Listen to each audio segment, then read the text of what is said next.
मैं भारत को भारतीयता की मान्यता के आधार पर फिर से खड़ा करना चाहता हूं, उस काम में लगा। अब मैं आ जाता हूं पित्त में। पित्त के प्रकृति के लोगों की दिनचर्या क्या? पित्त प्रकृति माने 14 साल से ऊपर और 60 साल के नीचे, इनकी दिनचर्या क्या? पित्त प्रकृति के लोगों को कफ का असर कम हो जाता है, पित्त थोड़ा बढ़ता है, वात उनके पास कम ही रहता है या बिल्कुल नहीं रहता। अब पित्त प्रकृति के लोगों को ज्यादा सोना जरूरी नहीं है, उनका पित्त है, कफ तो ऐसे ही शांत है, तो ज्यादा सोना जरूरी नहीं। माने पित्त प्रकृति के लोग अगर 8 घंटे सो रहे हैं, 7 घंटे सो रहे हैं तो भी चलेगा। न्यूनतम नींद कितनी होनी चाहिए? आप कहें पित्त प्रकृति के सब लोगों को, जिनकी उम्र 14-15 साल से लेकर 60 साल है, इनकी कम से कम नींद 8 घंटे की रहे तो अच्छा है।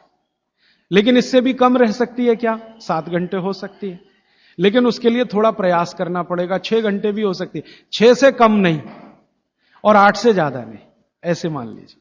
तो पित्त प्रकृति के लोगों को 6 घंटे से कम नहीं सोना, 8 घंटे से ज्यादा नहीं सोना। अब उसके हिसाब से दिनचर्या तय करिए। तो 8 बजे सो जाएं, मान लो आप भी ऐसे ही माने। भागवत जी कहते हैं सूर्यास्त के 2 घंटे बाद सो जाएं, बच्चे भी बड़े भी। तो 8 बजे आप सो जाएं, तो 8 से 8 4 बज गए ना, 4 बजे उठें। आपके लिए उठना बहुत जरूरी है। ब्रह्म मुहूर्त में पित्त प्रकृति के लोगों का उठना बहुत आवश्यक है। बच्चे ना उठें तो चलेगा, आपको तो उठना बहुत जरूरी है। क्यों? अगर आप 4 बजे उठते हैं तो अगला पूरा दिन आपका बहुत बेहतरीन और व्यवस्थित है, और 4 के बाद उठेंगे तो पूरा दिन डिस्टर्ब है। क्यों? क्योंकि जो जो करना है आपको वो 4 बजे से लेके ही शुरू होगा। 4 बजे उठे, आपने पानी पिया, जो मैंने पहले ही बता दिया, ऊषा पान जिसको कहते हैं। फिर शौच आदि के लिए आप गए, 10-15 मिनट मान लीजिए उसमें गया। फिर बाहर आप निकले, दंत धावन शब्द इस्तेमाल किया, दंत धावन करें माने दांत साफ करें। अब दांत साफ कैसे करें? पित्त प्रकृति के लोगों को हमेशा दांत ऐसी चीज से साफ करना जो कषाय हो, स्वाद में तिक्त हो। स्वाद में कषाय समझते हैं? कड़वा, जो स्वाद में कड़वा है और तिक्त है, ऐसी चीजों से आपको दांत साफ करना, क्योंकि प्रकृति आपकी पित्त की है। तो पित्त को कम करना, कंट्रोल करके रखना, यह कषाय और तिक्त स्वाद की चीजों से ही होगा। तो इसका मतलब यह है कि आप नीम का दातुन करें, जो कषाय भी है, तिक्त भी है। भागवत जी ने कॉलगेट के लिए मना किया है।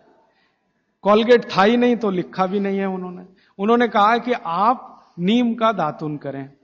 और नीम से भी अच्छा एक दातुन उन्होंने बताया, मदार। मदार समझते हैं? मदार का एक पेड़ होता है, वो कहते हैं नीम से भी अच्छा है, क्योंकि वो और ज्यादा कषाय है और ज्यादा तिक्त। फिर एक है बबूल, फिर एक है अर्जुन। अर्जुन की छाल आपने पिया ना, अर्जुन की दातुन भी होती है। तो ऐसे 12 वृक्ष उन्होंने बताए हैं, नीम है, मदार है, अर्जुन है। फिर ये जो होता है ना आम, बबूल है, आम है, अमरूद है, ऐसे 12 वृक्षों का उन्होंने वर्णन किया है कि इनकी दातुन ही करना, इसके आगे 13वें वृक्ष की नहीं। और वो डिटेल लिखा है किताब में, आप ले सकते। जब उन्होंने आगे लिखा है वो मैं अभी बता दूं। वो ये कहते हैं कि जीवन में जो ऋतु है, ऋतु गर्मी है, फिर सर्दी है, फिर बरसात है, 3 तो मुख्य ऋतुएं हैं। फिर इनकी उप ऋतुएं हैं तो 6 हो जाती हैं, शरद है, शिशिर है, वसंत है। तो मोटा मोटा बता देता हूं, ज्यादा बारीक आपको याद नहीं रहेगा। वो ये कहते हैं कि जब गर्मी का सीजन है, गर्मी माने अप्रैल से शुरू कर लीजिए, उगादी से शुरू कर लीजिए, नहीं तो आप मकर संक्रांति से ही मान लीजिए।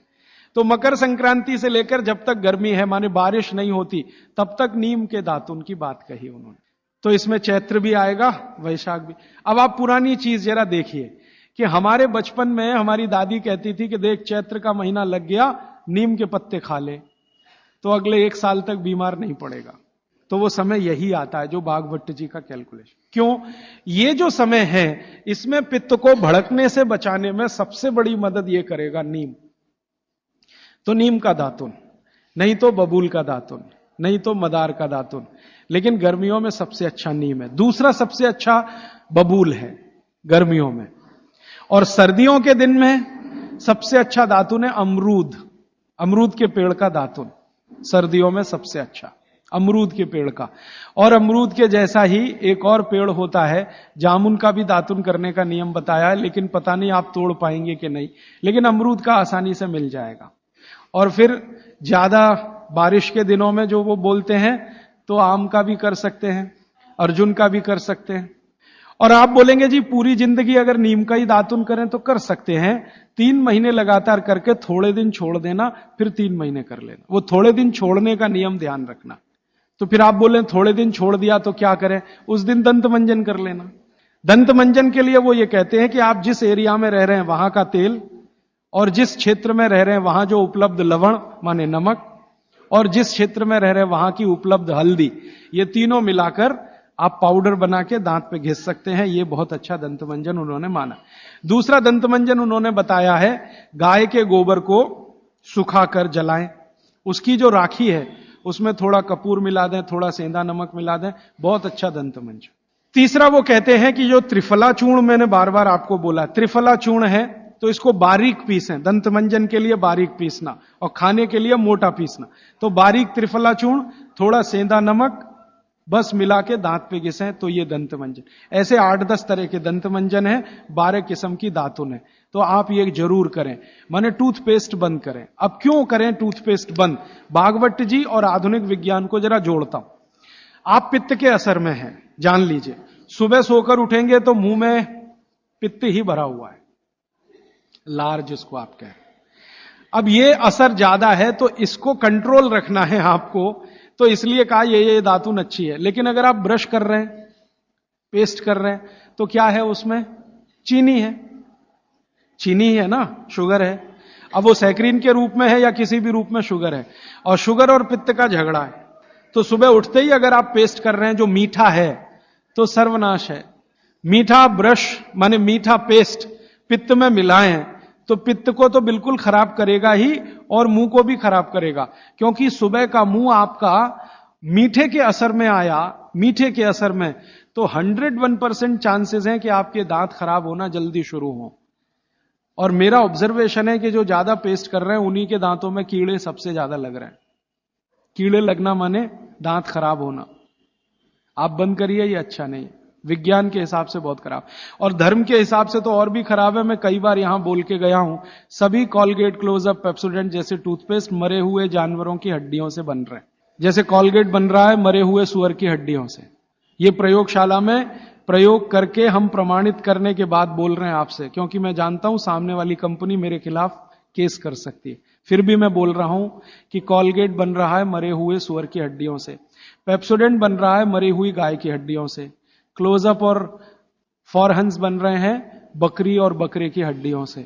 और अगर आप शाकाहारी हैं, चुस्त जैन हैं, और सवेरे सवेरे हड्डियों को घिस रहे हैं, तो कहां धर्म पालन हो रहा है? और आप तो जैन हैं, तो इतना जान लीजिए कि प्रत्यक्ष हिंसा का जितना पाप है ना, परोक्ष हिंसा का पाप भी उतना ही है। तो किसी कंपनी ने आपके लिए बनाया टूथपेस्ट, माने उसने मारा जानवरों को, उसमें से निकालने के लिए हड्डियां आपके लिए बनाया, तो पाप आपके ऊपर उतना ही है जितना उस मारने वाले के ऊपर है। तो कसाई का पाप अपने सिर पे क्यों लेना? तो क्यों ये कॉलगेट, क्लोजअप बंद कर दीजिए। दातुन पे आइए, नहीं तो दंत मंजन। आप कहेंगे चेन्नई में दातुन नहीं मिलता, नहीं मिलता तो दंत मंजन बताया उन्होंने, वो आप बना लीजिए। तरीका मैंने बता दिया। सभी ऋतुओं में एक दंत मंजन वो कहते हैं कॉमन है। त्रिफला चूर्ण का दंत मंजन किसी भी ऋतु में किया जा सकता है।